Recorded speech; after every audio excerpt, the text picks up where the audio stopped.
Photoelectric effect में हम लोग ने ग्राफ देख लिया था। इंटेंसिटी और फ्रीक्वेंसी में जो बेसिक डिफरेंस होता है फोटोइलेक्ट्रिक करंट के साथ, वो भी मैंने आपको बता दिया था। हमने कहा था कि फोटोइलेक्ट्रिक करंट जो है, फोटोइलेक्ट्रिक करंट ये फ्रीक्वेंसी पे डिपेंड नहीं करेगी, डज नॉट डिपेंड्स। मतलब अगर आप फ्रीक्वेंसी को चेंज करते हैं तो फोटोइलेक्ट्रिक करंट चेंज नहीं होगी।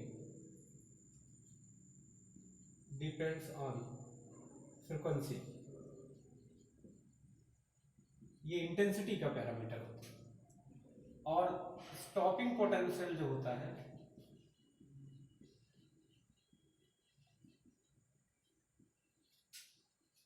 इसका इंटेंसिटी से कोई लेना देना नहीं होता।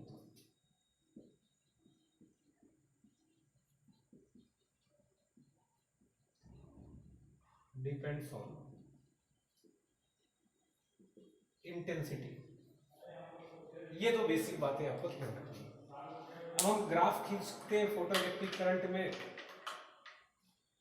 और अप्लाइड पोटेंशियल और स्टॉपिंग पोटेंशियल के साथ उसको देखते हैं, बढ़ते हैं आगे।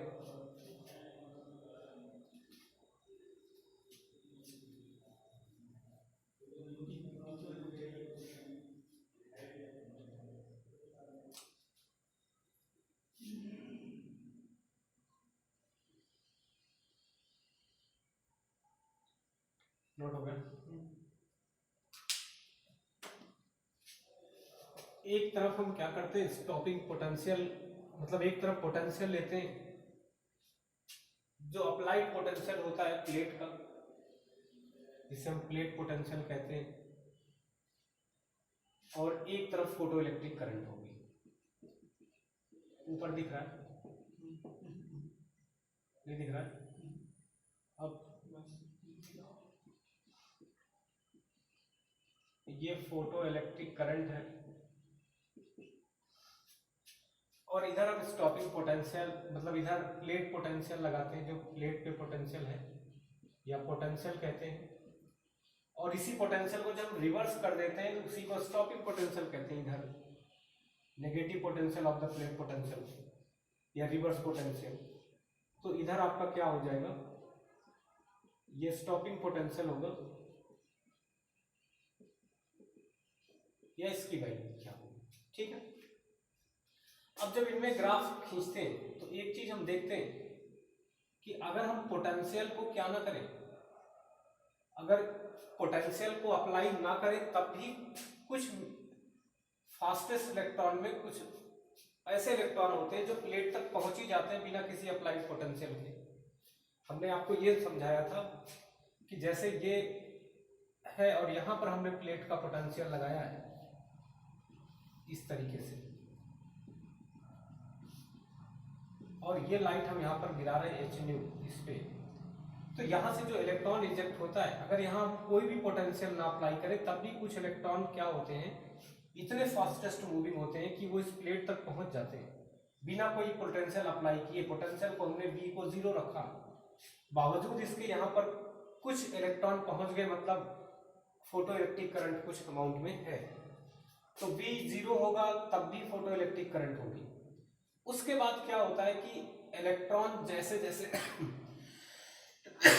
जैसे जैसे निकलते जाते हैं, तो जो जीरो काइनेटिक एनर्जी के भी साथ जीरो काइनेटिक एनर्जी वाले भी इलेक्ट्रॉन है, उनको भी अप्लाइड पोटेंशियल जैसे जैसे हम बढ़ाते जाते हैं, उनको खींचता जाता है, खींचता जाता है, खींचता जाता है, तो क्या हो जाता है, करंट की वैल्यू बढ़ती जाती है। लेकिन एक लिमिट के बाद, जैसे अगर हमने कहा कि ये इस तरीके से इनका एक फिक्स स्टॉपिंग पोटेंशियल, ये यहां से, मतलब इन इस फास्टेस्ट मूविंग इलेक्ट्रॉन को भी अगर आपको प्रिवेंट करना है तो आप जो रिवर्स में पोटेंशियल अप्लाई करते हैं माइनस में, ये V0 क्या हो जाएगा, स्टॉपिंग पोटेंशियल हो जाएगा। फिर इसको आप बढ़ाते जाएंगे स्टॉपिंग पोटेंशियल को, तो ये करंट क्या, सॉरी अप्लाइड पोटेंशियल या प्लेट पोटेंशियल को, तो ये करंट बढ़ती जाएगी। एक ऐसा टाइम आएगा कि जब सारे इलेक्ट्रॉन क्या हो जाएंगे, रीच कर जाएंगे प्लेट पर। अब जितने इजेक्ट हुए थे सबके सब प्लेट पर पहुंच गए, तो ये सैचुरेट हो जाती करंट, ठीक है ना। और ये फिक्स इंटेंसिटी की बात है, एक फिक्स इंटेंसिटी मान लेते हैं कि ये इंटेंसिटी I1 है, तो इस पे फिर इसके बाद फर्दर क्या नहीं बढ़ेगी, करंट बढ़ेगी नहीं, ये एक इंटेंसिटी है।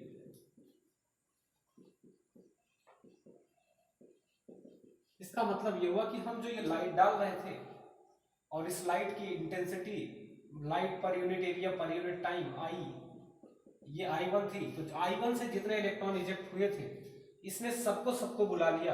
अब फर्दर चाहे जितना इसको बढ़ा लोगे और किसको बुलाएगा जब इलेक्ट्रॉन ही नहीं है तो बोलते हैं कि ये सैचुरेशन करंट जो आई यहां पर, ये आई,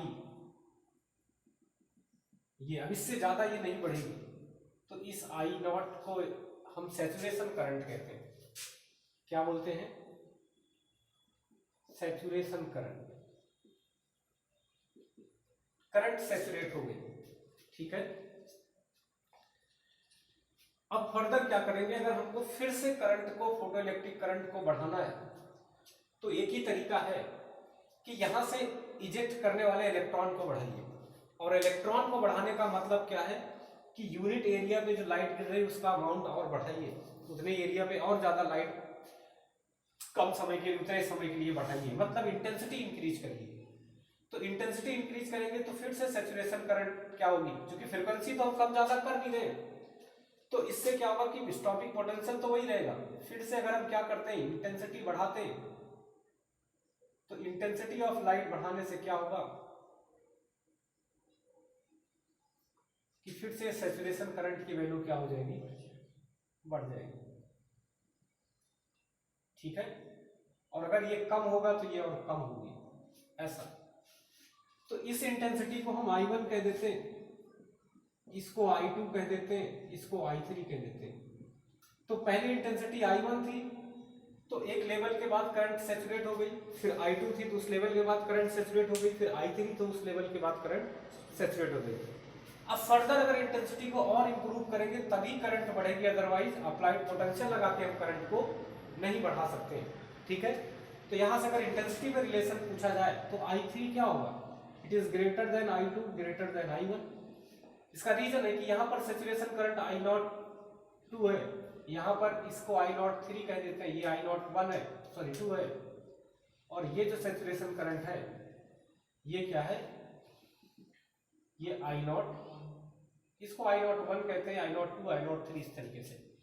तो सैचुरेशन करंट या करंट को फर्दर एनहांस करने के लिए हमको क्या करना पड़ेगा, इंटेंसिटी को इंप्रूव करना पड़ता है। मतलब अगर इस चीज को हम अच्छे से कोरिलेट कर पाए तो इसे बनाइए, फिर बताते हैं आपको।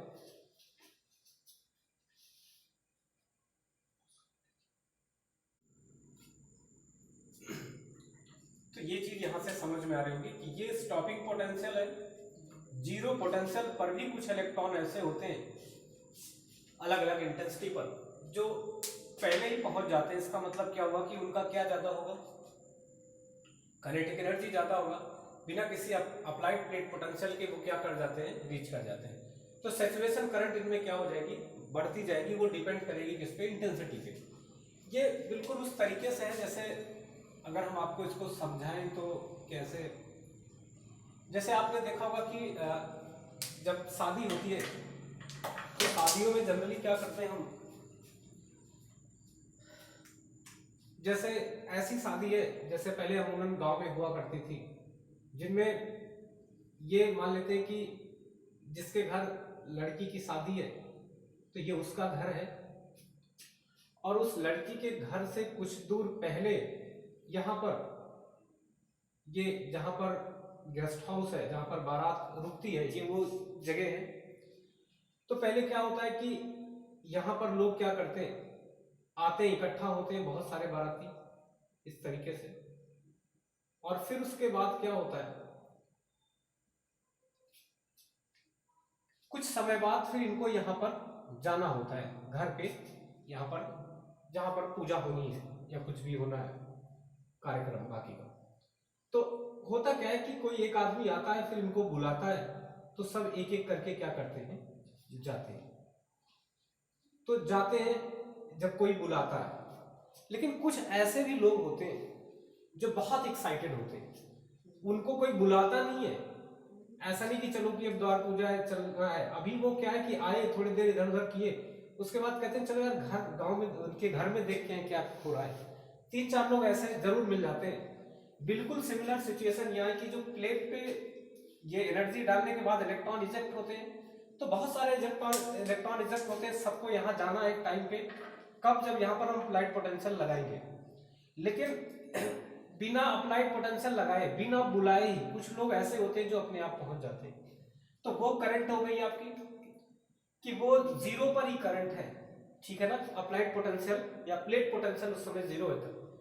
उसके बाद क्या होता है कि जैसे आदमी बुलाना स्टार्ट कर दिया, तो जब बुलाने लगेंगे तो जो लोग अमूमन नहीं जा रहे थे अपने आप से, वो सब जाएंगे। तो जाने लगेंगे तो करंट मतलब इलेक्ट्रॉन फ्लो करने लगा, सब जाने लगे। अप्लाइड पोटेंशियल हमने जीरो से बड़ा कर दिया, पोटेंशियल बढ़ाते गए, ये सब जैसे जैसे बुलाते गए चलो सब लोग जाने लगे, तो करंट फ्लो करने लगे। एक ऐसा टाइम आएगा कि सब सारे बारात के लोग यहाँ पहुंच जाएंगे। उसके बाद ये बुलाने वाला आदमी चाहे जितना क्या करे, आवाज लगा दे, अब जब यहाँ आदमी नहीं है तो क्या करेंगे फिर, तो कहते हैं कि अब सैचुरेट हो गया। वही सीन यहाँ पर होता है, जब सारे इलेक्ट्रॉन इजेक्ट जो हुए थे वो सारे के सारे अप्लाइड पोटेंशियल 10 वोल्ट लगाकर मान लेते हैं सब खींच लिए गए, तो करंट सैचुरेट हो गई। अब फर्दर करंट इंक्रीज नहीं करेगी। फर्दर करंट के इंक्रीज करने के लिए क्या करना पड़ेगा, अब ये करना पड़ेगा कि गांव से और बाराती मंगाने पड़ेंगे, तब तो और बुलाने पे आएंगे। इसका मतलब अब क्या करना पड़ेगा, यहाँ पर इंटेंसिटी बढ़ानी पड़ेगी ताकि और इलेक्ट्रॉन यहाँ से इजेक्ट हो, तो इजेक्शन की और व्यवस्था करनी पड़ेगी, मतलब और सरफेस एरिया पे लाइट को गिराना पड़ेगा। तो इंटेंसिटी बढ़ाया तो फिर से वही सीन आई कि चलो ठीक है कुछ बाराती और आ गए, अब फिर बुलाएंगे, थोड़ा ज्यादा नंबर में जाएंगे, लेकिन एक लिमिट है कि एक लेवल के बाद बुलाने के बाद फिर जब कोई रहेगा ही नहीं तो फिर क्या हो जाएगी, फिर से सैचुरेशन हो जाएगी। ऐसे फिर से आप बाहर से बुला सकते हैं, ये काम क्या होता रहेगा। तो ये कुछ आपको समझ में आया होगा, ये इसका लिंक क्या है इससे।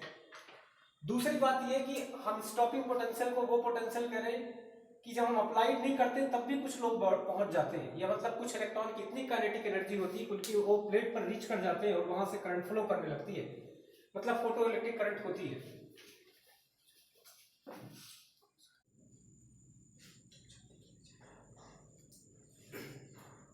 तो करंट के सैचुरेशन के लिए मैंने बताया ये saturated current I0, I01, I02, I03 होंगे अलग अलग। बिल्कुल सिमिलरली ऐसा ही ग्राफ हमको इसकी फ्रीक्वेंसी के भी साथ बताना है। ये हो गया होगा, बढ़े आगे।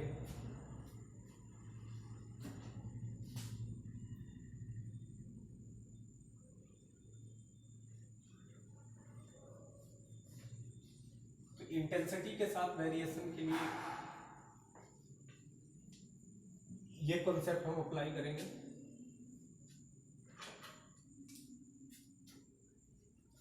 और अलग अलग फ्रीक्वेंसी पे अगर हम ये, हमने तो इसको अलग अलग इंटेंसिटी पे बनाया था, अगर यही फोटो इलेक्ट्रिक करंट के साथ ये आई है आपका, ये प्लेट पोटेंशियल है,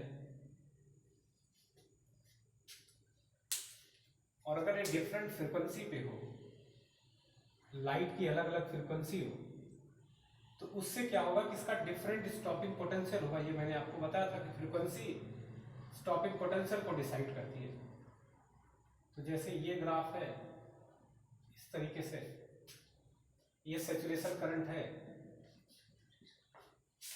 तो सैचुरेशन करंट तो केवल और सिर्फ केवल इंटेंसिटी पे डिपेंड करेगी। इंटेंसिटी अगर सेम है तो कोई चेंज नहीं होगा। ये I0 है, ये किसी ν1 फ्रीक्वेंसी पर है जब लाइट hν होती है, और ये आपका क्या है, प्लेट पोटेंशियल है।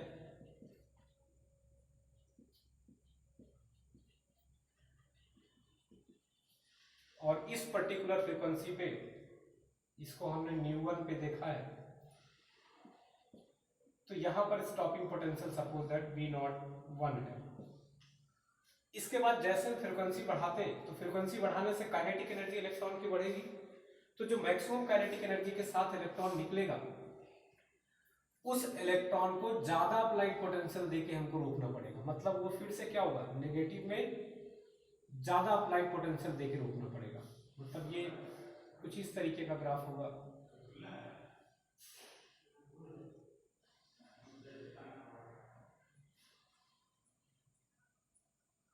ऐसा, इसको हम V02 बोल देंगे ऐसे। और अगर हम फ्रीक्वेंसी बढ़ाते हैं, ये ν2 फ्रीक्वेंसी है, तो ये और जाके सैचुरेशन करंट तो वही कॉमन होगी इस तरीके से ये। तो ये एक और ज्यादा स्टॉपिंग पोटेंशियल होगा V03, और ये फ्रीक्वेंसी ν3 हो जाएगी। तो यहां से आप ये देख पाएंगे कि वो डिफरेंट इंटेंसिटी पे था, और ये ग्राफ क्या है, अलग अलग फ्रीक्वेंसी पे खींचा गया है। यहाँ भी जो फ्रीक्वेंसी है ν3, ये बड़ी है ν2 से, और ये सबसे छोटी है। इसी वजह से ये स्टॉपिंग पोटेंशियल जो है ये सबसे ज्यादा है, फिर ये है, और फिर ये सबसे कम है। मतलब अगर हम स्टॉपिंग पोटेंशियल की बात करें तो V03 ये सबसे ज्यादा होगा, देन आपका V02 होगा, देन V01 होगा। ये क्योंकि फ्रीक्वेंसी बढ़ेगी तो स्टॉपिंग पोटेंशियल बढ़ेगा। मैंने कहा था स्टॉपिंग पोटेंशियल, जैसे हमने आपको ये वाला उदाहरण बताया था कि यहाँ पर लोग हैं और ये बुलाने पर यहाँ पहुंचते हैं, कुछ लोग बिना बुलाए यहाँ पर पहुंच जाते हैं। तो स्टॉपिंग पोटेंशियल क्या होता है कि वो उन लोगों को, कुछ लोग ऐसे भी होते हैं कि यही चीज देखते रहते हैं कि कौन फर्जी का आदमी आ रहा है, तो वो लोग उसको क्या करते हैं कि अभी कहाँ, अभी चलो बुलाया जाएगा तब आना, वो वापस उसको भेज देते हैं। वही स्टॉपिंग पोटेंशियल है। जो रिवर्स में पोटेंशियल होता है, जो किसको प्रिवेंट करे, फास्टेस्ट मूविंग इलेक्ट्रॉन। तो अगर हम फ्रीक्वेंसी बढ़ाएंगे, आपको बताया कि फ्रीक्वेंसी और इसका रिलेशन जो होता है वो ये होता है कि काइनेटिक एनर्जी की जो मैक्सिमम वैल्यू होती है ये hν माइनस फाइव नॉट होती है, और आप जानते हैं ये फिक्स है। तो इसको आप बढ़ाएंगे तो ये बढ़ेगा, और ये बढ़ेगा तो काइनेटिक एनर्जी की मैक्सिमम वैल्यू बढ़ेगी, मतलब इलेक्ट्रॉन और तेजी से मूव करेगा। तो उसको प्रिवेंट करने के लिए और ज्यादा नेगेटिव वैल्यू लगानी पड़ेगी। तो ये आई थिंक पूरा आपको डिटेल समझ में आ रहा है। तो ये दो ग्राफ आपको ध्यान में रखने हैं। एक, ये दोनों फोटो इलेक्ट्रिक करंट और पोटेंशियल प्लेट के साथ स्टॉपिंग पोटेंशियल को रिप्रेजेंट कर रहे हैं, बट पहला वाला जो था वो डिफरेंट इंटेंसिटी पर था, और ये वाला डिफरेंट फ्रीक्वेंसी पर है। ये बेसिक डिफरेंस है दोनों में।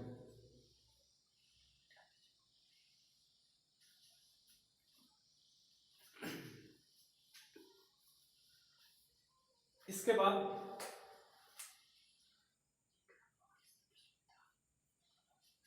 ये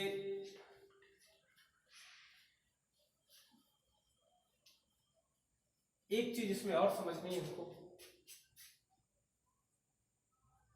स्टॉपिंग पोटेंशियल, फ्रीक्वेंसी, ये सब तो मैं बता चुका हूं ऑलरेडी आपको।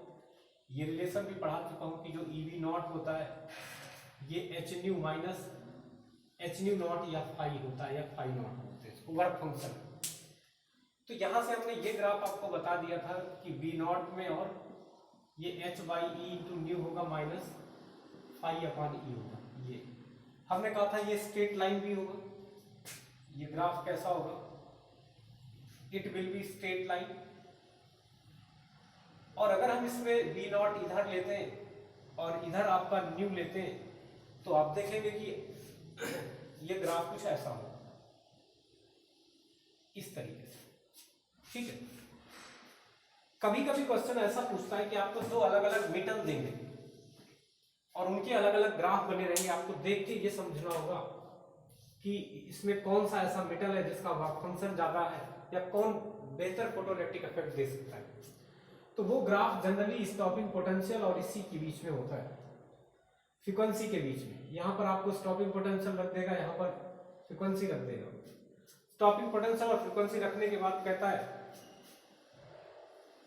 कि ये मेटल ए है जिसका ग्राफ है, ये मेटल ए है, और ये कोई दूसरा ग्राफ है, ये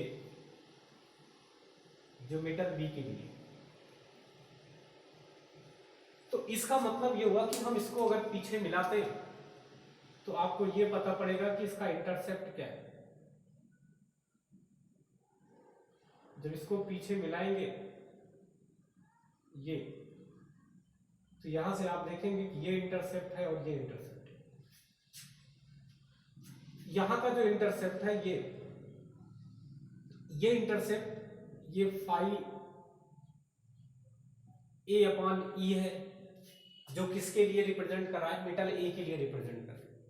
और अगर इस इंटरसेप्ट को देखेंगे तो ये भी माइनस सी वाला ग्राफ है, ये फाई बी को रिप्रेजेंट कर रहा है अपॉन ई।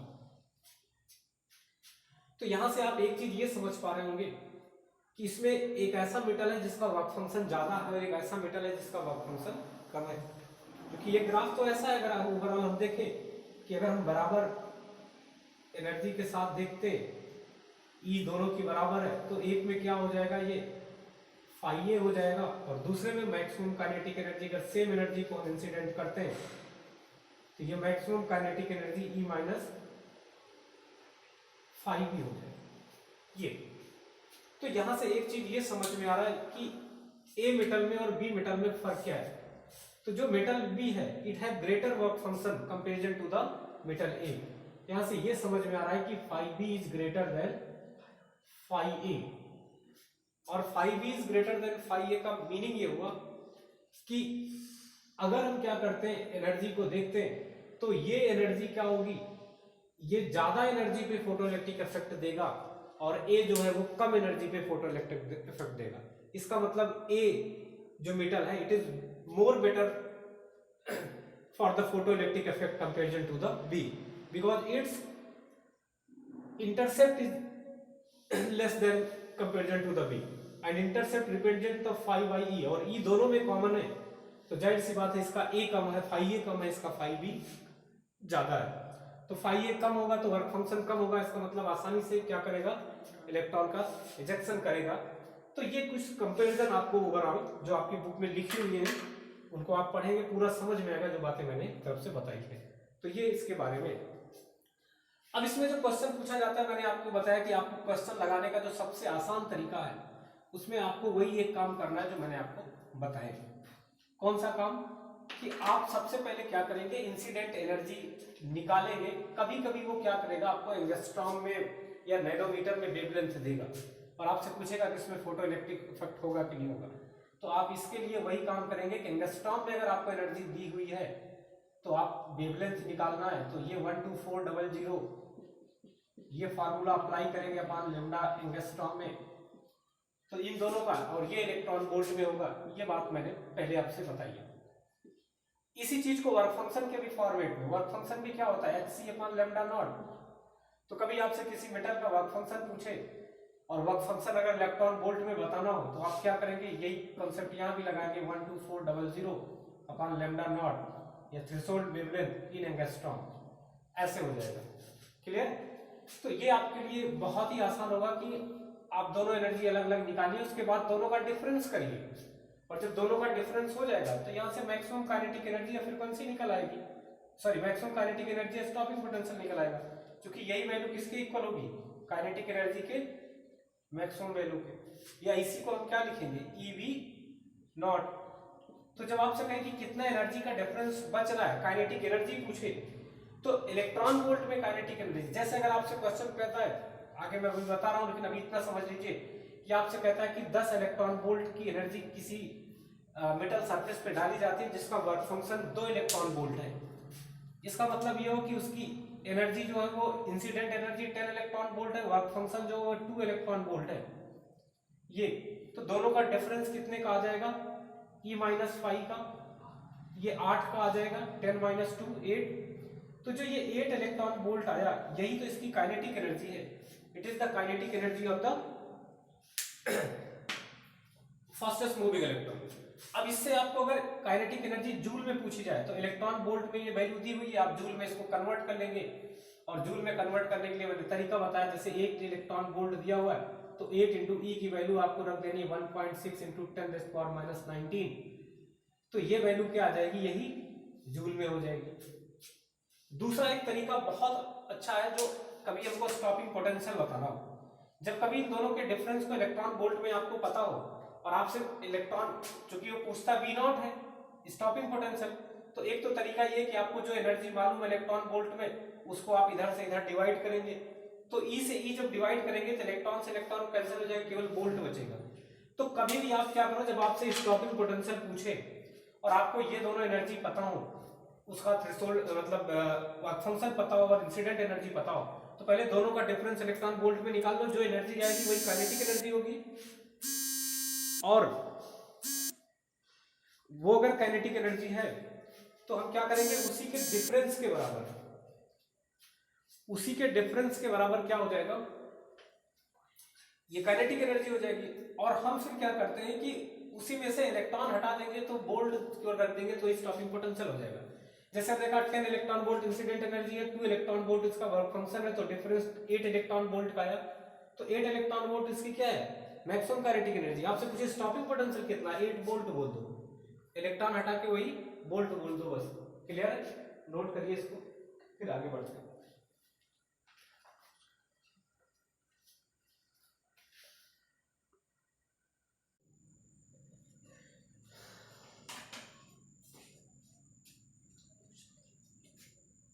इसके बाद एक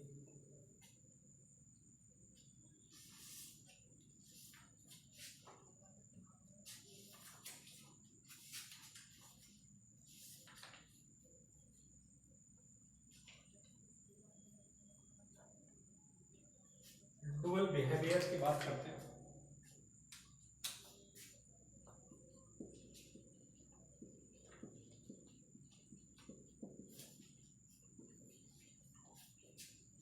तो ये डुअल बिहेवियर जो इलेक्ट्रोमैग्नेटिक रेडिएशन का होता है, या इलेक्ट्रॉन जब मूव करते हैं तो इनके जो दोनों बिहेवियर है, अगर उनकी हम बात करते हैं तो एनर्जी को हमने बताया कि ये होता है एच न्यू या एच सी अपॉन लेमडा।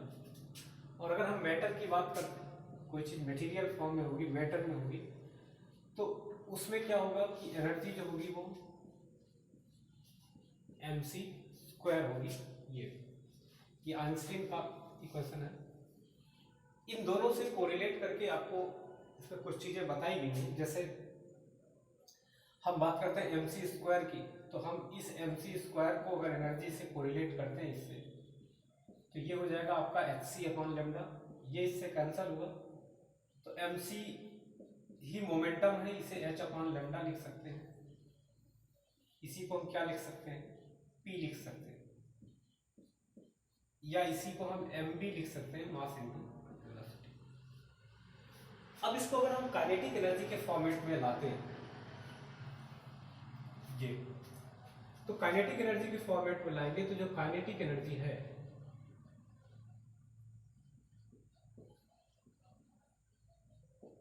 वो क्या होती है, k होती है हाफ mv स्क्वायर। तो इस काइनेटिक एनर्जी को ke को या k को हम इसको लिखेंगे तो ये हो जाएगा हाफ, m से ऊपर नीचे मल्टीप्लाई करते हैं, v स्क्वायर को ऐसे रहने देते हैं, तो ये m ऊपर मल्टीप्लाई करा अपॉन m नीचे मल्टीप्लाई करा, तो ये हो गया हाफ, या ऐसे लिख दे रहे हैं इसको m square v square upon 2m। ये काइनेटिक एनर्जी हो जाएगी। ठीक है, अब इस काइनेटिक एनर्जी से हम क्या कर रहे हैं, मोमेंटम के साथ रिलेशन निकाल रहे हैं कि एनर्जी और मोमेंटम का क्या रिलेशन आएगा। उस मैटर वेव के लिए अगर वेवलेंथ निकालनी हो तो कैसे निकालेंगे, अगर आपको फास्ट मूविंग इलेक्ट्रॉन के फॉर्मेट में दिया और प्रोटॉन के, तो ये अल्फा पार्टिकल के, तो ये m स्क्वायर v स्क्वायर को हम p स्क्वायर लिख सकते हैं क्योंकि p mv होता है, तो मोमेंटम का स्क्वायर अपॉन 2m हो जाएगा। ये तो एक तो मोमेंटम और एनर्जी, काइनेटिक एनर्जी में रिलेशन आता है। p को हम क्या लिख सकते हैं, square root 2 times m into kinetic energy के। ठीक है, और इसको हम h अपॉन लेमडा भी लिखते हैं, तो एक ये रिलेशन आ जाएगा। दूसरा इसमें क्या करते हैं हम, काइनेटिक एनर्जी को अभी बताया कि अगर वर्क डन के फॉर्मेट में चेंज करें तो ये q इंटू डेल्टा बी होता है पोटेंशियल ये, और अगर चार्ज यहाँ पर हम q मानते हैं इसको, तो kinetic energy q into b हो जाएगा। तो p को हम ये भी लिख सकते हैं 2 × m, और काइनेटिक एनर्जी के जगह पे Q × V, या चार्ज अगर इलेक्ट्रॉनिक है E है तो E × V लिख सकते हैं, तो 2m × E × V लिख देंगे, ऐसा भी लिख सकते हैं। दिख रहा है नीचे? तो P = 2m × E × V। यहाँ m जो है वो मास ऑफ इलेक्ट्रॉन होगा, E जो होगा वो इलेक्ट्रॉनिक चार्ज होगा, और V जो है वो पोटेंशियल है। ये ध्यान आपको रखना है, V क्या है? पोटेंशियल है। इस पे भी एक आध क्वेश्चन करा देंगे, ठीक है। तो इसके टर्म्स में हम मैटर वेव के लिए लेमडा निकाल देंगे। अभी लेमडा पूछा जाता है आपसे एग्जाम में, नोट करिए पहले इसको।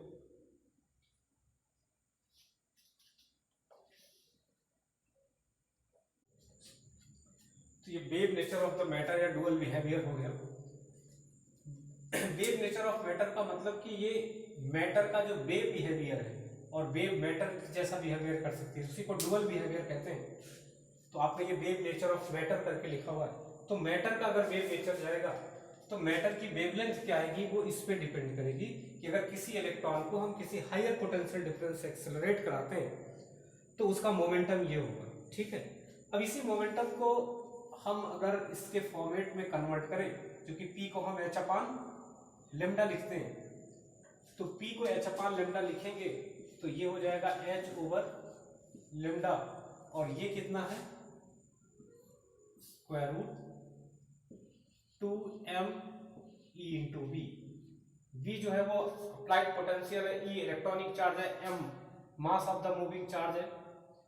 तो यहां से लेमडा आपसे पूछता है कि लेमडा कितना होगा, तो लेमडा निकालेंगे तो ये हो जाएगा h/√2 × m × E × V। ये किसी भी मैटर के लिए अगर उसके वेव की वेवलेंथ पूछता है, अगर आपसे पूछे कि कोई मास है इतना किलोग्राम है, वो मूव कर रहा है, उस पर चार्ज कुछ बता देता है, और अगर पोटेंशियल डिफरेंस अप्लाइड बताएगा तो उसका वेवलेंथ क्या होगा, अगर वो वेव में कन्वर्ट होता है तो आप इससे बता सकते हैं। इसकी एग्जैक्ट वैल्यू कैलकुलेट करके लिखी गई है, वो आई थिंक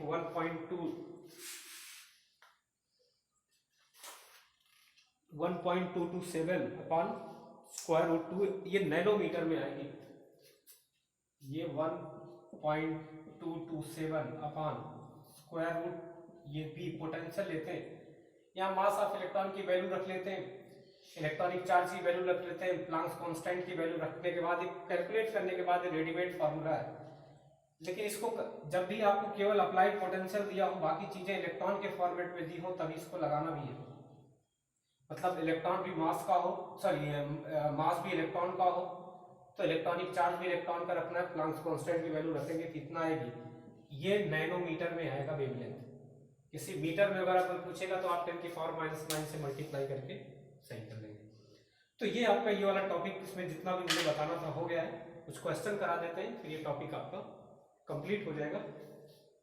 फिर हम लोग न्यूक्लियस के बारे में थोड़ा पढ़ेंगे, क्योंकि इसमें जो डेविएशन का, जर्मन डेविएशन का एक्सपेरिमेंट है वो आपके सिलेबस में नहीं है इस बार। हालांकि इतना मैंने बता दिया, इससे आप आगे कर सकते हैं, लेकिन वो है नहीं सिलेबस में, तो इतना कर लीजिए, इसको नोट करिए, फिर आगे बताते हैं। इसके बाद एक क्वेश्चन करते हैं इस पे बेस्ड, डी ब्रॉगली पर। किसी मैटर की अगर हमको वेवलेंथ निकालनी है,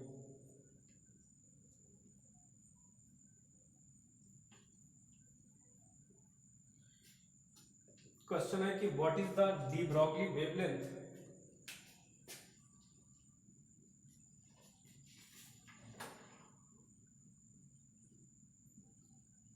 what is the de Broglie wavelength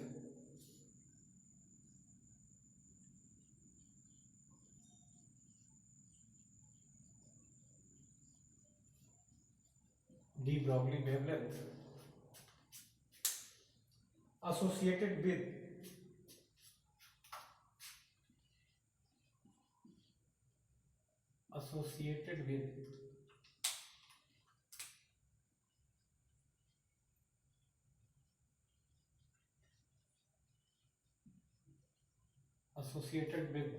इसके दो पार्ट हैं, उसमें से जो पहला पार्ट है ए एसोसिएटेड विद, पहले ए पार्ट को करते हैं। इसका ए पार्ट जो है वो fast moving electron associated with fast moving electron with an electron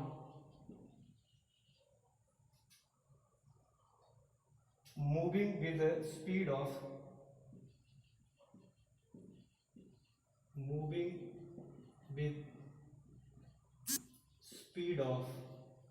speed दी हुई है 5.4 इंटू 10 की power 5.4 into 10 raise to the power 6 meter पर सेकेंड।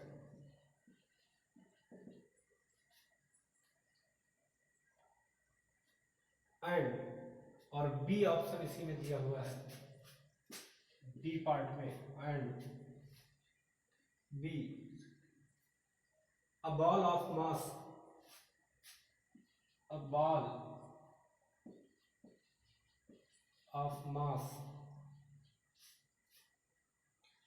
150 ग्राम, ये ग्राम में दिया हुआ है,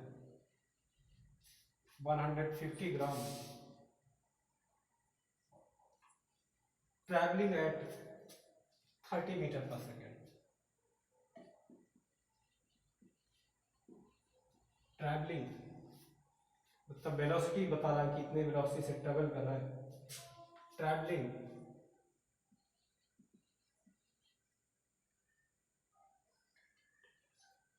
एट 30 मीटर पर सेकेंड। ये आपका क्वेश्चन है। अब इस क्वेश्चन में आपको मास ऑफ इलेक्ट्रॉन दिया हुआ है, नहीं दिया हुआ है तो आप लिख लेंगे। इसमें मास ऑफ इलेक्ट्रॉन आपको ऐसे भी मालूम होना चाहिए। H की वैल्यू, तो यहां से आपको लेमडा बताना है और आपको वेलोसिटी दी हुई है। तो सबसे पहली चीज तो अगर लेमडा बताना है तो हमने आपको बताया कि H अपान लेमडा क्या होता है, P होता है, या इसी को हम MB भी लिख सकते हैं, M इंटू बी। मतलब H अपान लेमडा को हम MB लिख सकते हैं या P लिख सकते हैं। तो यहां से लेमडा क्या हो जाएगा, H अपान MB हो जाएगा। बस ये वैल्यू आप पुट कर दो, दोनों में आ जाएगा। तो यहां पर हमको पहले वाले ए वाले पार्ट के लिए अगर निकालना है तो lambda associated with part A मतलब मूविंग इलेक्ट्रॉन के लिए, तो प्लांक्स कांस्टेंट की वैल्यू रखनी है 6.64 into 10 raise to the power -34 upon m into b. तो v आपको यहां दिया हुआ है 5.4 into 10 raise to the power 6, और मास ऑफ इलेक्ट्रॉन me जो होता है वो 9.1 into 10 raise to the power -27 के आसपास होता है किलोग्राम में। किलोग्राम में शायद 31 होता है, हाँ माइनस का 31 आई थिंक। तो ये वैल्यू आप रखेंगे 9.1। तो यहां से लेमडा सॉल्व करेंगे तो लेमडा मीटर में आएगा, मतलब MKS में। अब ये वैल्यू आप निकाल सकते हैं। तो ये तो ए वाला पार्ट हो जाएगा आपका। इसके बाद बी वाले पार्ट में क्या करेंगे, आपको मास किसमें दिया हुआ है, ग्राम में दिया हुआ है, इसको किलोग्राम में कन्वर्ट कर लेंगे। इसमें वेलोसिटी दी है तो m इंटू बी आपको क्या मिल जाएगा, यहाँ से मोमेंटम मिल जाएगा, और मोमेंटम मिल जाएगा तो h की वैल्यू आपको पता है प्लांक्स कांस्टेंट की। तो दूसरे क्वेश्चन में भी आप क्या निकाल सकते हैं, यहाँ से यही फार्मूला डायरेक्ट लगाना है बी वाले पार्ट में। तो बी वाला पार्ट भी आप क्या कर सकते हैं, खुद से कर सकते हैं, या देख लीजिए ये ए वाला हो गया सबका।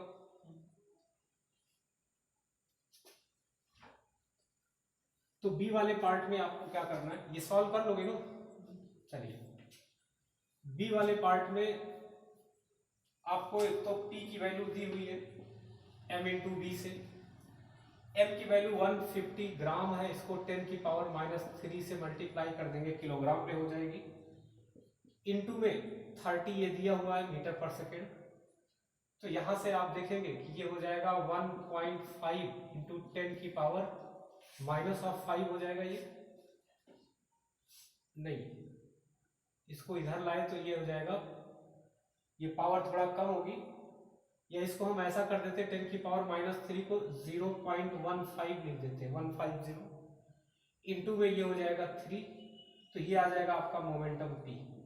ठीक है, और लेमडा क्या होगा, ये हो जाएगा h/p, तो h/p में h होगा 6.64 इंटू 10 की पावर -34, और अपान में हो जाएगा ये 15 3 जब ये 15 इसको 10 करेंगे तो ये हो जाएगा आपका 15 45 45, और ये इंटू 10 होगा,